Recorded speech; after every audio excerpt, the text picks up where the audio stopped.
Meus irmãos, eu queria hoje iniciar uma nova série de estudos na vida de José do Egito, e vou fazer isso por várias vezes, talvez 6 sermões nesse tema, em toda a vida de José.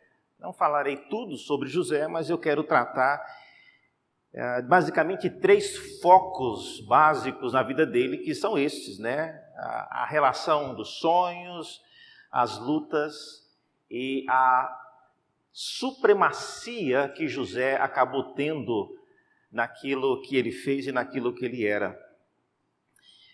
Nós vamos ler em Gênesis 37, é o texto que vamos começar hoje.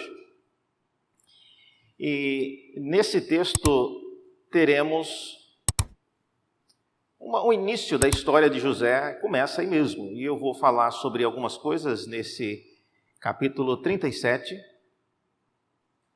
dando então assim início a essa série. Gênesis 37.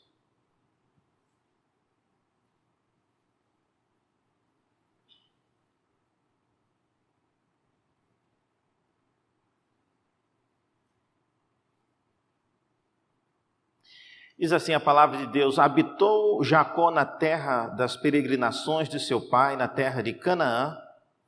E esta é a história de Jacó. Tendo José 17 anos, apacentava os rebanhos com seus irmãos, sendo ainda jovem, acompanhava os filhos de Bila e os filhos de Zilpa, mulheres de seu pai, e trazia más notícias deles a seu pai. Ora, Israel amava mais a José que todos os seus filhos. Por quê? Porque era filho da sua velhice, e fez-lhe uma túnica talar de mangas compridas. E vendo, pois, seus irmãos que o pai o amava mais que a todos os outros filhos, odiaram-no e já não lhe podiam falar pacificamente. E nesse contexto, diz a Bíblia, que teve José um sonho e o relatou aos seus irmãos. E por isso o odiaram ainda mais. Pois lhes disse: rogo-vos, ouvi este sonho que tive. Atávamos feixes no campo, e eis que o meu feixe se levantou e ficou em pé, e os vossos feixes o rodeavam e se inclinavam perante o meu. Então lhe disseram seus irmãos: reinarás com efeito sobre nós? E sobre nós dominarás realmente? E com isso, tanto mais o odiavam por causa dos seus sonhos e de suas palavras. E teve ainda outro sonho, e o referiu a seus irmãos, dizendo: sonhei também que o sol, a lua e 11 estrelas se inclinavam perante mim. Contando a seu pai e a seus irmãos, repreendeu o pai e lhe disse: que sonho é esse que tiveste? Acaso viremos, eu e tua mãe e teus irmãos, inclinar-nos perante ti em terra? Seus irmãos lhe tinham ciúmes, e o pai, no entanto, considerava o caso consigo mesmo. Até aqui a palavra de Deus. Vamos orar mais uma vez? Abra nossos olhos, a Deus, para enxergarmos na Tua palavra aquilo que nos edifica. Não somos capazes de entendê-la. Precisamos que o Teu Espírito, o mesmo que a inspirou, possa trazer entendimento nesta hora. Oramos assim em nome de Jesus. Amém. Meus irmãos, como eu disse, esse será um estudo, uma varredura na história de José. E hoje eu queria começar com uma introdução, e vendo alguns pontos que podem nos ajudar a entender um pouco aquilo que José fazia, quem ele era e qual o seu papel no mundo e na época onde ele viveu. José foi o 11º filho de 12 filhos que Jacó teria. E mesmo não sendo o primogênito, o que lhe daria o privilégio de várias coisas, Jacó, ele é descrito como preferido porque ele foi o primeiro filho da esposa que Jacó mais gostava. Não vamos entrar na questão por que Jacó tinha mais de uma esposa, isso está fora do assunto. como nós dizemos nos encontros de presbitério e nos concílios, esse assunto está fora de ordem, e nós não vamos tratar sobre ele. Mas o fato é que Jacó tinha mais de uma mulher. E ele gostava dessa Raquel. E ela era estéril, ela por muito tempo não conseguia ter filho, e o José foi o primeiro filho dessa Raquel.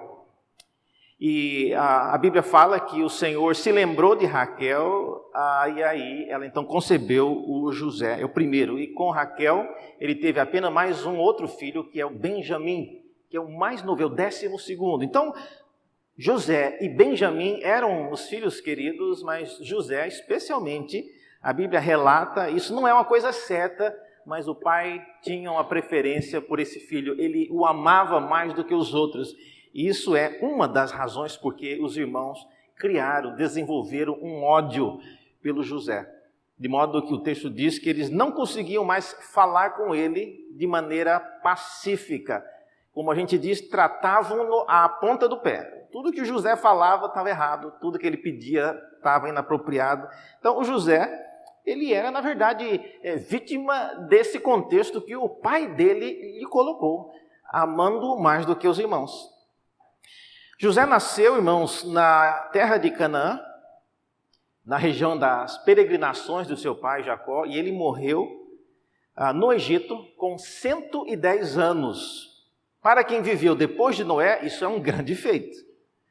Hoje não é fácil você encontrar alguém que vive 110 anos. Quando acontece, aparece nos jornais, essas coisas. Mas nos dias de José, onde houve grandes fomes, então foi um grande feito. José viveu 110 anos. E ele, no seu funeral, ele deixou as seguintes instruções. Olha só, em Gênesis capítulo 50, é dito que José disse a seus irmãos: eu morro, porém Deus certamente vos visitará e vos fará subir desta terra para a terra que jurou dar a Abraão, a Isaque e a Jacó. E eu quero que vocês me prometam o seguinte, diz o texto: vocês fareis transportar os meus ossos daqui. E morreu José na idade de 110 anos, embalsamaram-no e o puseram num caixão no Egito. Com essas palavras, o livro de Gênesis termina. Vocês sabiam disso? O livro de Gênesis termina com essa frase: num caixão no Egito. Então, é a história de José. Interessante que, embora José não seja listado entre os patriarcas, naquela famosa frase, o Deus de Abraão, de Isaque e de Jacó, podia ter o Deus de José também, mas não tem. Então, ele não é, em tese, listado como um dos patriarcas, mas o povo de Israel tinha uma grande estima por José, ao ponto de, essa ordem de José aqui, de não deixar os ossos dele no Egito, vocês sabem quando que esses ossos foram parar debaixo da terra? 440 anos depois. Em Josué, no capítulo 24, nós lemos que nos dias de Josué, já passou todo o cativeiro do Egito, mais os 40 anos do deserto, e aí, então, Josué fala: gente, e os ossos de José, quem está com eles aí? Vamos colocar esses ossos em algum lugar. Josué diz que os ossos de José, que os filhos de Israel trouxeram do Egito, enterraram-nos em Siquém, naquela parte do campo que Jacó comprara aos filhos de Hamor, pai de Siquém, por 100 peças de prata, que veio a ser herança dos filhos de José. Então veja, José era alguém muito estimado entre os israelitas, e esse é um fato interessante. Ele leva essa lembrança muito querida entre o povo. Mesmo sendo alguém importante, José não tem o seu nome nas 12 tribos de Israel, dos filhos de Jacó. Mas isso tem uma explicação lógica. Levi, um dos filhos, também não tinha, porque eles foram chamados para servir como sacerdotes, e eles viveriam das ofertas dos outros irmãos, então eles não receberam uma tribo como herança. E José teve 2 filhos, Manassés e Efraim, e esses 2 filhos, então, eles preencheram as vagas, tanto do Levi, que eram sacerdotes, como de José, que levou então o nome, e a herança dele ficou na família dos 2 filhos dele, Manassés e Efraim. De modo que você vê aí José, então, o próprio personagem José, ele é representado na listagem das 12 tribos de Israel com 2 nomes. Então ele tinha 2 cotas. Olha só a importância de José na história de Israel. Não sei quantos sabem, mas José não era o nome oficial dele. José, para nós crentes, mas o nome de José, que ele era realmente conhecido, era outro. Por que eu sei disso? Porque a Bíblia fala, quando o faraó chamou José para ser o governador do Egito, diz lá em Gênesis 41, 45, que esse faraó lhe deu o nome de Zafenate-Paneia. Aí é um bom nome. As 2 mulheres que souberam que estão grávidas agora, recente, é um bom nome para o filho, Zafenate. Serve para homem e para mulher. Se for mulher, pode dar o apelido de Natinha. Se for homem, de Zafinha, né? Então, um nome bonito, Zafenate. E como parte do costume, não só o nome, mas o faraó também deu uma esposa para José. Era parte do costume daquele povo de fazer o casamento arranjado. E aí, Gênesis 41, 45 também diz que Faraó deu por mulher Azenate, filha de Potífera, o sacerdote de On, e percorreu José toda a terra do Egito. Agora, isso já é uma questão que me preocupa. Esse casamento de José com a filha de um sacerdote de On é o nome de uma cidade, não é o nome da divindade. Hoje, ou é mais conhecido esse local como Heliópolis. Depois vocês digitam no Google aí, vocês vão ver muitas fotos desse local. E nesse local se cultuava a divindade que o Egito gostava muito, que era o deus solar. Então, eles adoravam o sol em Heliópolis. E a maioria das gravuras que vocês verão aí numa busca no Google é exatamente isso. É a imagem do Deus solar. É um disco pela metade, sempre na cabeça, né, dos deuses. E era então a divindade adorada. E o faraó coloca então José casado com uma filha do sacerdote. Eu não sei se vocês estão pensando nisso, mas será que esse Potífera tem alguma coisa a ver com o Potifar, cuja mulher deu em cima de José? Se foi o caso, olha só, essa Azenate era a filha da mulher que deu em cima de José, levou José para a cadeia, toda a história que vocês conhecem. Mas não são as mesmas pessoas. Potifar é uma pessoa, Potífera é outra pessoa. Em português está muito próximo, mas em hebraico e egípcio está muito distante. São 2 pessoas diferentes. Mas o mais importante disso, irmãos, é que a associação de José com essa filha desse sacerdote no Egito é algo que Deus posteriormente vai se mostrar bastante obstinente. Deus vai se revelar aos seus filhos com uma preocupação muito clara. Por exemplo, Deuteronômio 7, versículos 3 e 4, Moisés, instruindo os filhos de Israel, dentre outras coisas, ele diz que vocês não devem se contrair matrimônio com os filhos dessas nações, não darás tuas filhas a seus filhos, nem tomarás suas filhas para teus filhos. Por quê? Olha a preocupação de Deus. Pois elas fariam desviar teus filhos de mim para que servissem a outros deuses, e a ira do Senhor se acenderia contra vós outros, e depressa vos destruiria. Então, olha o perigo. Isso significa dizer que José estava atolado até aqui, numa cosmovisão que era nutrida por elementos de uma religião que adorava esses ídolos. Ele era casado com uma mulher. Podia ser que ela não fosse muito adepta do que o pai fazia. Muito pouco provável. O nome dele também tem o final do nome Nati. O nome de José era Zafenate. Nati era o nome de uma divindade no Egito. Então, a esposa chamava Azenate e o José chamava Zafenate. Então, a associação de divindades estava clara e José, então, vivia nesse contexto.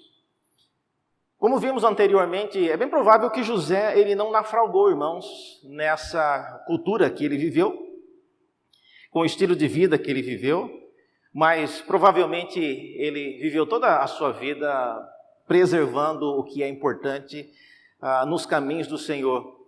Isso fica claro, por exemplo, em Gênesis 42, quando ele fala com os seus irmãos, quando José ele pede para que traga o filho mais novo, o Benjamim, para que eles pudessem comprar mais trigo. É interessante que o filho mais velho, Ruben, ele fica desesperado. Agora meu pai vai morrer.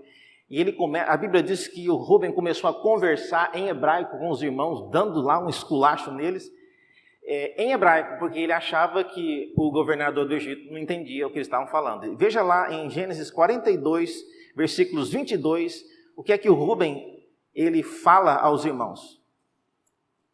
Respondeu-lhes Rubens: não vos disse eu, não pequeis contra o jovem. Ele está falando sobre José. A gente não devia ter feito aquilo com José. Agora, o que está acontecendo certamente tem a ver com isso. Deus está querendo cobrar o sangue de José.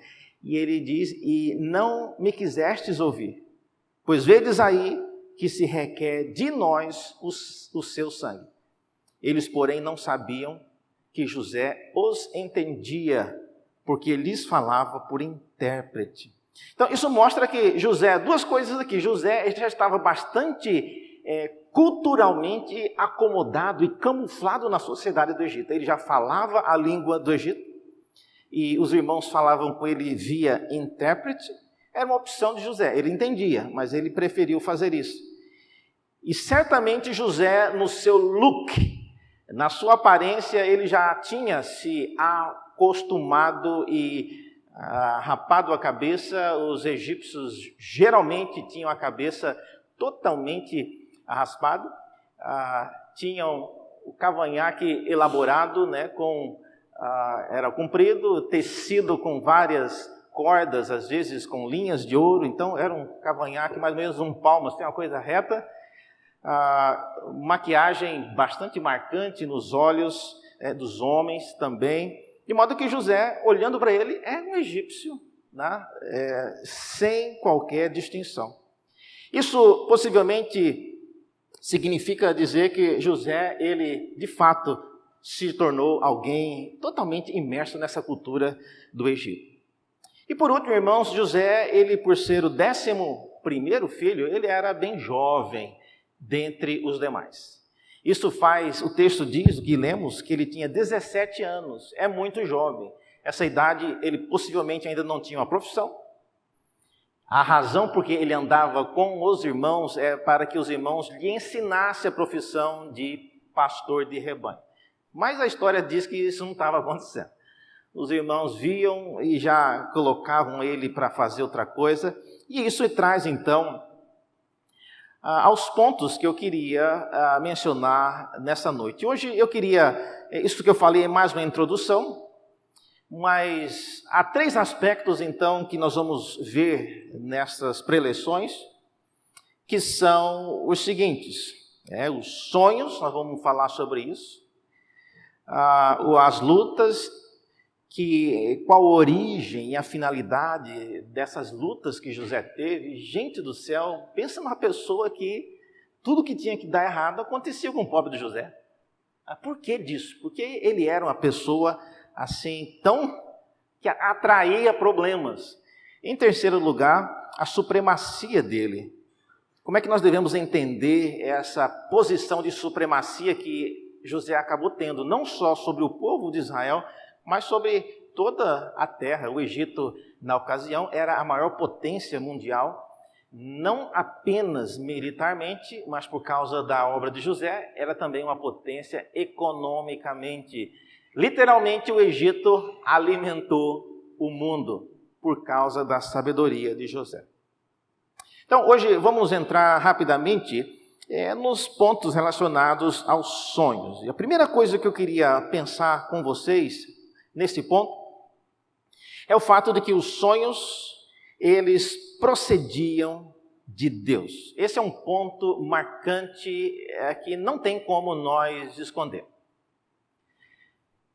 Mais do que vocês imaginam, eu recebo muitas perguntas, tanto no meu Facebook e às vezes pessoalmente, várias pessoas contam sonhos para mim. Eles acham que eu sou o Daniel da Bíblia, gente. Eu não sei interpretar. Mas, reverendo, eu sonhei tal coisa e tal coisa, a pessoa ia viajar, o carro caiu, e aí, é de Deus? É lógico que as pessoas que contam isso estão querendo que eu fale, sim, é de Deus, como não seria de Deus? Mas qual é o papel dos sonhos na história de José? Se você perceber, José, ele é alguém que não apenas ele tinha sonhos, mas ele recebia a interpretação dos sonhos que outras pessoas tinham. E essa era uma façanha. Eu acho que mais importante do que ter sonhos era ser capaz de interpretá-los. Tanto é que os sonhos que ele teve mesmo, dos feixes, ele não recebeu interpretação como nós veremos. Mas o do faraó, o do copeiro, o do padeiro, história que os irmãos conhecem, senão nós vamos falar sobre elas depois, Jacó recebia essa revelação. Então, isso é importante. Veja alguns pontos na história de José que mostram que ele, de fato, entendia que esses sonhos procediam de Deus. O primeiro texto é de Gênesis 41, 25, quando José, ele declara a Faraó, ele está interpretando o sonho de Faraó, e ele diz o seguinte: então lhes respondeu José, o sonho de Faraó é apenas um. Faraó nem sabia quantos sonhos eram. Ele contou das vacas, das espigas e aquelas coisas todas, mas Faraó diz, olha, as duas coisas é uma só. É parte 1 e parte 2. E aí, José disse uma coisa, olha, José ele tem que saber o que está falando. Ele é inspirado. E ele diz que foi Deus quem manifestou o sonho a Faraó, para mostrar a Faraó o que ele iria fazer. Então, essa é uma convicção importante, ela é verdadeira. O sonho de Faraó procede de Deus. E nesse sentido, José ele está sendo mais ou menos como um profeta. Porque no caso de Daniel, vocês devem se lembrar, naquela época, Deus também mandava a mensagem não ao destinatário, mas ele mandava a mensagem, ele mandava a mensagem para o destinatário e não para um profeta entregar ao destinatário. Então a mensagem ia para Nabucodonosor, por exemplo, e depois Deus tinha que mandar alguém interpretar o sonho. Uma outra ocasião, em Gênesis 40, versículo 8, quando José interpreta o sonho do copeiro e do padeiro, ele diz o seguinte: eles responderam, os dois, tivemos um sonho e não há quem possa interpretar. E disse José, olha, não pertencem a Deus as interpretações? Contai-me o sonho. Então, José, ele não chamava para si a responsabilidade de, eu sei, eu estudei, eu consigo interpretar. Isso é importante, irmão, você entender na vida de José. Ele tinha o dom de receber o significado. Não era uma coisa que ele estudou para conseguir interpretar. Assim sendo, esses dois exemplos nos mostram que José não apenas tinha sonhos enviados por Deus, mas ele também recebia a interpretação desses sonhos. O profeta Daniel, por exemplo, é algo curioso comparado com José em Daniel, no capítulo 2, no versículo 17. Quando Daniel é convidado para interpretar o sonho de Faraó, olha o que é dito. Então Daniel foi para casa e fez saber o caso a Ananias, Misael e Azarias. Eu não sei quantos se lembram da história aqui, mas a história aqui é o seguinte: o Nabucodonosor teve um sonho, ninguém conseguia interpretar. O Nabucodonosor ficou irado com aquilo. E as pessoas vinham, e no caso de Nabucodonosor era mais grave, porque ele queria primeiro que adivinhasse o sonho, e depois interpretasse. Os próprios sábios falaram, meu rei, isso aí é impossível, ninguém consegue fazer isso. Conta o sonho que a gente interpreta. Esse, não vou contar não, quero que se vocês forem homens que sabem mesmo, vocês vão adivinhar o sonho também. Aí fechou a concorrência e o Nabucodonosor decretou que matassem todos os sábios da Babilônia e José já ficou sabendo da notícia da morte. E ele, peraí, mas como assim? Eu nem fui chamado, eu não fiz parte da licitação. Deixa eu dar a minha parte. E ele pediu um prazo, e nesse prazo, ele foi para casa. Olha só, se ele fosse alguém que, por si mesmo, tivesse um curso de interpretação de sonho, na hora ele resolvia o caso. Mas não era assim. Ele pediu um prazo, foi para casa, chegou em casa, falou para os amigos, olha, ajoelha aí e vão dormir cedo. E a gente tem que receber esse sonho durante a noite para entender e dar a resposta ao rei. Diz o versículo 18, para que pedissem misericórdia ao Deus do céu sobre este mistério, a fim de que Daniel e seus companheiros não perecessem com o resto dos sábios da Babilônia. Versículo 19 diz que então foi revelado o mistério a Daniel numa visão de noite. E Daniel, posteriormente, ele bendisse o Deus dos céus, e disse Daniel, seja bendito o nome de Deus de eternidade em eternidade, porque dele é a sabedoria e o poder. É ele quem muda o tempo e as estações, remove reis, estabelece reis. Ele dá sabedoria aos sábios e entendimento aos inteligentes. Ele revela o profundo e o escondido, e conhece o que está em trevas, e com ele mora a luz. A ti, ó Deus de meus pais, eu te rendo graças e te louvo, porque me deste sabedoria e poder, e agora me fizeste saber o que te pedimos, porque nos fizeste saber este caso do rei. Então, meus irmãos, o sonho que procedia de Deus tinha a ver com o meio de Deus mostrar a história, mostrar àquelas pessoas aquilo que iria acontecer e, sobretudo, que, conforme Daniel diz aqui, o Deus de Daniel, o Deus dos patriarcas, era um Deus que governava sobre todos os assuntos da terra. Tendo dito isto, eu creio que seria razoável dizer que ninguém, irmãos, e aí eu já respondo aquela pergunta da irmã que perguntou se o carro que capotou, o sonho era de Deus. Olha, eu vou dizer uma coisa aqui, eu creio que com 99% de certeza, que Deus não manda sonho mais assim. E o 1%, reverendo? 1% é que Deus faz o que Ele quiser, irmão. Se Ele quiser mandar, mas 99% de certeza, Deus não manda mais sonhos assim. Por quê? Porque se a finalidade desses sonhos era mostrar que Deus, Ele era Senhor da história, antecipando o que ia acontecer para que as pessoas soubessem de fato o que Daniel disse, o que José disse, e ele disse que veio do Deus dele, é realmente algo que procede desse Deus. Hoje, com o acúmulo da revelação, se você quer ver sonhos, leia a Bíblia, ela está cheia de sonhos. Todos os profetas, mais de 49% da Bíblia é composto de profecias. Todas as profecias foram reveladas por meio de visões e sonhos.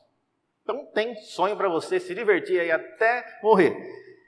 Então, esse é o primeiro ponto. Os sonhos procediam de Deus.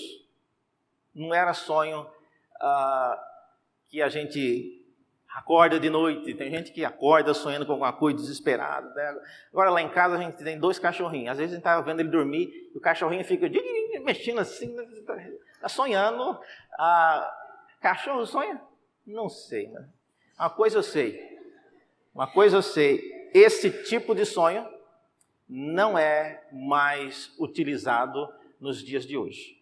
E o sonho que a gente tem, olha, da sua cabeça, da sua santa cabeça, da sua bendita cabeça, mas os sonhos que Deus tinha e que Ele mandava para os seus servos era de uma natureza diferente. Tá? procedia de Deus.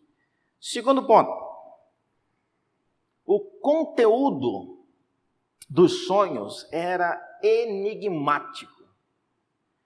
Os sonhos não eram uma história como às vezes a gente vê. Eu sonhei, eu vi como se fosse de verdade. A fulana estava caminhando e um ladrão assaltou e aconteceu alguma coisa. Não, o sonho não era assim. Os sonhos eram enigmas. O sonho de José que nós lemos em Gênesis 37, vocês viram, era um enigma. Veja lá no capítulo 37, versículos 5 e 8.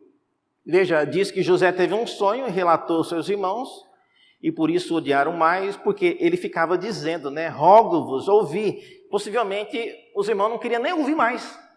Antes de ele ter sonho, ele já não gostava do José. Agora o José que sonha, pior ainda. E José tem que rogar para que, não, ouça. E eles tinham que ouvir ainda o sonho do José. E olha, o sonho tem a ver com feixes, Não fala, olha, nesse feixe tinha uma tag com o nome Rubem. Esse aqui, não, eram feixes. Não fala que eram os irmãos de José. Mas para um bom entendedor, está claro, a quantidade de feixes era a mesma dos filhos. E José, é interessante, ele não deu interpretação para esse sonho, ele só fala que sonho que ele teve. Mas os irmãos, eles propõem o sonho. Na passagem seguinte, 42, de 6 a 9, você percebe que muito tempo depois, já quando José está vendendo o trigo para os irmãos, ele se lembra disso. É dito que José era governador daquela terra, era ele quem vendia a todos os povos da terra, e os irmãos de José vieram e se prostraram, rosto em terra, perante ele. Então se lembrou José dos sonhos que tivera a respeito deles. Então olha só, os feixes não tinham nada a ver com reinar sobre eles, os feixes eram feixes porque José daria alimento, eram o trigo que eles iriam comprar no Egito. E o gesto dos irmãos, curvados diante de José no Egito, era uma atitude comum para quem ia pedir alimento na nação que não pagou imposto ali. Por que você vai atravessar a fronteira e comprar mantimento lá na Bolívia? Tem alguma razão errada. Então o José do Egito, ele tinha que ser tratado como se fosse alguém que, por misericórdia, ele vai vender esse alimento. Então, os sonhos, eles eram enigmáticos. E o enigma precisa de uma solução. E é por isso, irmãos, que o enigma, ele leva um tempo. E quanto mais tempo passa, mais você grava a solução daquele enigma. Então, é por isso que eu acho que os sonhos que a gente tem hoje, por mais bonito que seja, por mais glorioso que seja, tem muito, como eu disse, 99% de chance não é de Deus. 1% Deus faz o que Ele quer. Eu não posso proibir Deus de mandar sonho para ninguém, mas é bem provável que Ele não faça mais isso hoje. Em terceiro e último lugar, os sonhos, eles apontavam para o autor e consumador da história. Acho que esse é o principal propósito de tudo que era envolvido nesses sonhos que José tinha.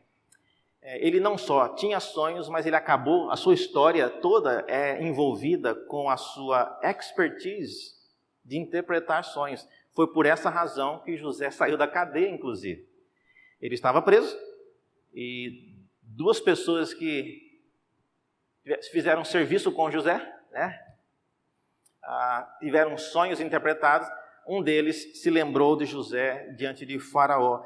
Então, a ideia dos sonhos, ela é importante na história de José. Nós vamos ver mais para frente sobre isso em outras ocasiões. Mas em Gênesis capítulo 45, olha o que José, ele diz a respeito de todos esses sonhos que ele está tendo. Agora, pois, não vos entristeçais. Ele está falando com os irmãos dele. Eles estão morrendo de medo e José descobriu que ele é José. Por quê?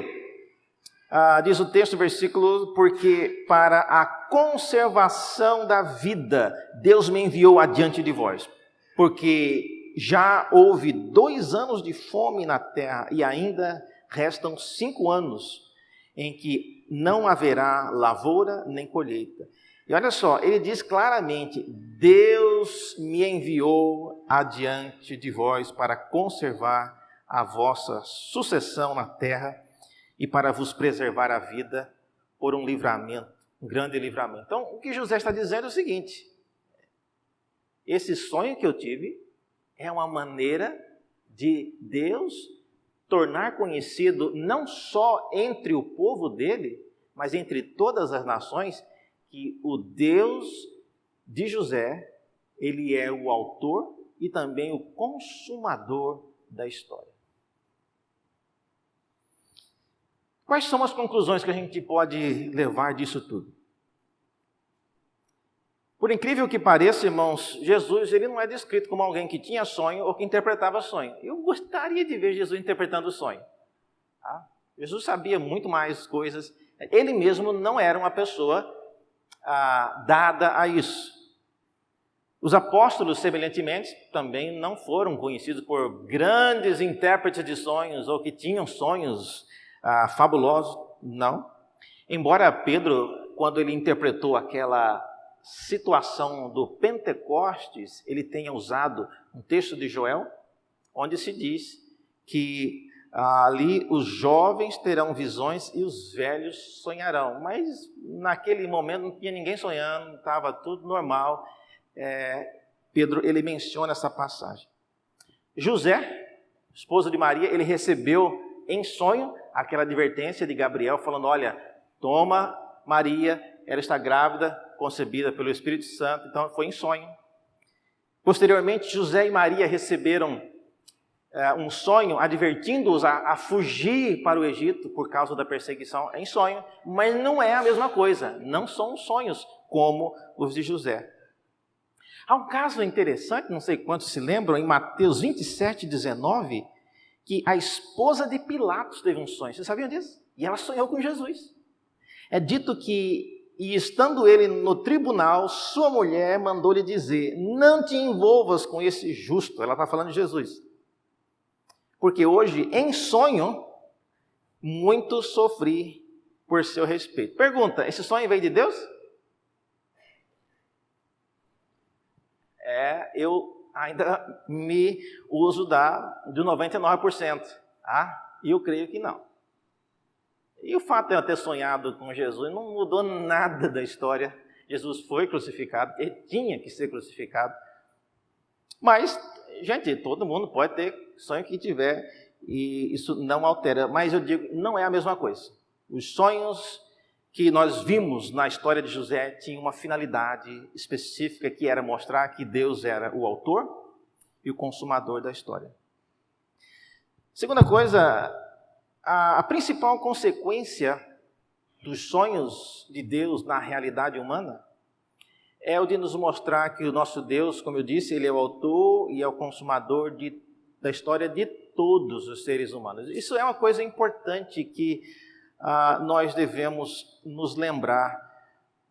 Os sonhos de José, eles tornam internacional o conhecimento daquilo que Deus fazia. A sabedoria em José, ela se torna pública, internacional, por meio desses sonhos. E adivinha, sonhos era uma maneira muito comum naquela época de trazer palavra das divindades, tanto no meio do Egito, como em outros povos. Então, José, ele acaba sendo alguém muito conhecido por isso. Então, a principal consequência dos sonhos de Deus, na realidade humana, é o de mostrar que o nosso Deus é o autor e consumador da história de todos os seres humanos.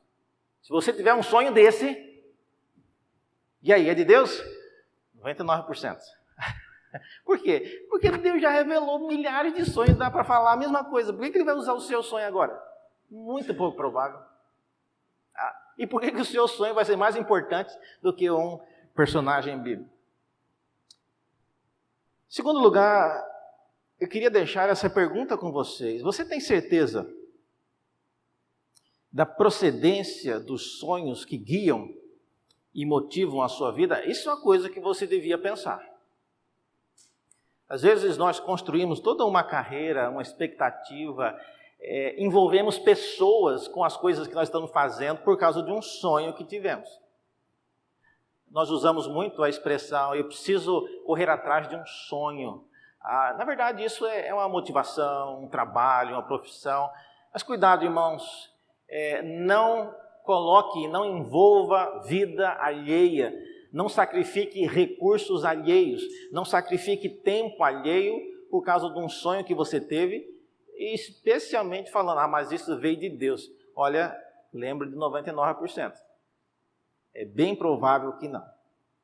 Então pense nisso, nós vamos falar mais sobre isso depois, mas tenha certeza da procedência dos seus sonhos. E por último, você tem certeza do significado daquilo que você sonha em fazer? Tem muitas pessoas que precisam acordar para a realidade. Eles sonham demais, esse já é outro problema. Eles nunca caem na real. Sonham demais, pensam coisas que estão fora da realidade, e isso é um problema, porque a vida das pessoas acontece aqui e agora. Os nossos sonhos, eles servem para tantas coisas. Os sonhos de Deus cumpriam esse propósito específico nos dias de José. Posteriormente, na época dos profetas, cumpriram o propósito de revelação. Que Deus nos ajude a pensar sobre essas coisas, refletir sobre o modo como Deus ele interage na realidade humana, antecipando essas coisas. Hoje, irmãos, nós podemos nos tornar homens e mulheres como José, lendo a Bíblia e vendo como é que Deus se revelou na história, mostrando aquilo que Ele fará ainda nos anos por vir. Vamos orar mais uma vez? Senhor, obrigado pela Tua palavra, pelo exemplo, por meio deste personagem José. As coisas que ele passou, as lutas, os sonhos e, finalmente, a supremacia que ele acabou tendo. Ajuda-nos a entender isso, a refletir nessas coisas, de modo que, à semelhança do que aconteceu com José, as pessoas ao nosso redor entendam que o Senhor é o autor da história e também o consumador dela. Oramos assim, em nome de Jesus. Amém.